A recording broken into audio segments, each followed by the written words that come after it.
Hello po. Kayo po'y sumasampalataya sa ating mahal na Panginoon. Apo, Kristiyano po.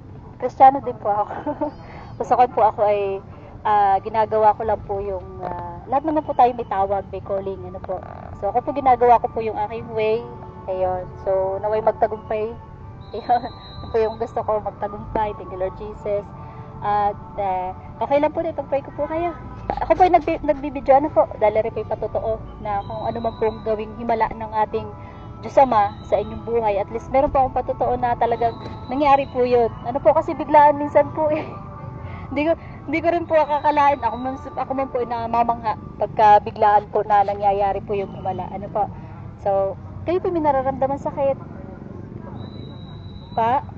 Ano po nangyari sa mother? Ayun po, bali nagkasakit po noong October. Mababa po ang hemoglobin, tapos laging kinakabahan. Parang takot siya sa tao. Oh. Parang nagkanat yun. Kung gusto nyo ipag-pray yun. Thank you Lord Jesus. Sige po, ipag-pray nyo yan. Ano po? Bago ko po kayo ipag-pray. Ano po? Sige po. Thank you Lord Jesus. Tawagin nyo po ang mahal na Panginoon. Tandaan nyo po si Jesus Christ ang ating tagapagligtas. Ano po? Liligtas ng ating mahal na Panginoon ang inyong ano po sa karamdaman na yan. Ano man ang darkness na yun. Ano po? Tatanggalin yun. Iwawas yun ng Panginoon sa pamagitan po ng inyong pananampalataya po. Ano po? Amen. Sige po, pray nyo po. Sabihin nyo po, amen kung tapos na. Ano po? At ako naman po, ipag-pray ko kayo pagkatapos. Thank you Lord Jesus. Thank you Lord. Thank you Lord Jesus.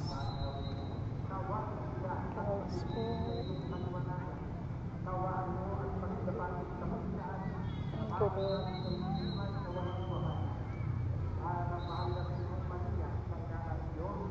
Thank you Lord Jesus.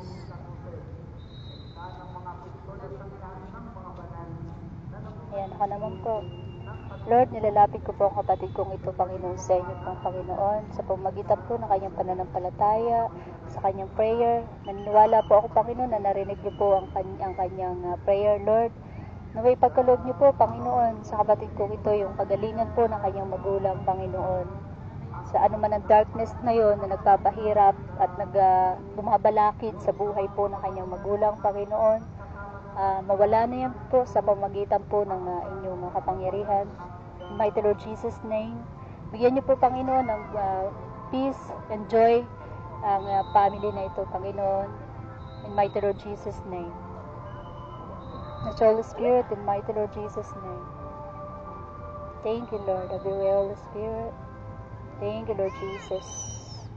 Thank you po, Lord Jesus. Thank you, Lord. Thank you, Lord Jesus.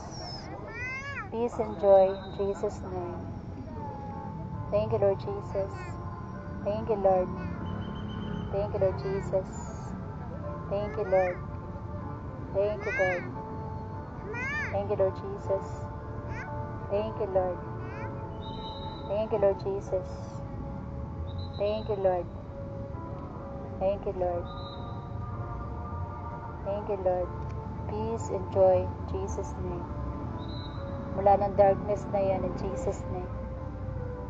Amen. Ano naramdaman niyo po? Thank you, Lord. Ano pong naramdaman niyo po? Maginhawa. Magaan po sa pakiramdam niya po.